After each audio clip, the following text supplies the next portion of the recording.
नमस्कार RJD rutting channel को आपको स्वागत। गरीब महिला और पुरुषों को वस्त्र बांटिले रायगड़ा विधायक प्रतिवर्ष वस्त्र बंटन करती आपालास्वामी।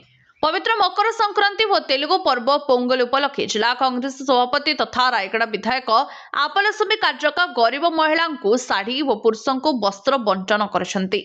आयोजित कार्यक्रम में अतिथि भाव में कोरापुट सांसद सप्तगिरी शंकर ओलाका जोगदे यार शुभारंभ करथिले। महिला को शाढ़ी बंटन बेले पुरुषों को लुंगी बंटन सब वर्ष रायगड़ा विधायक आपालास्वामी कार्यका निज आखपाख अंचल को मकर संक्रांति उपलक्षे वस्त्र बंटन करथंती। वस्त्र पाइथिबा महिला और पुरुष माने विधायक कार्यकांक द्वारा करा जाउथबा एहिपरि महत् कार्य को प्रशंसा करने सहित विधायक मंगल कामना करथिले।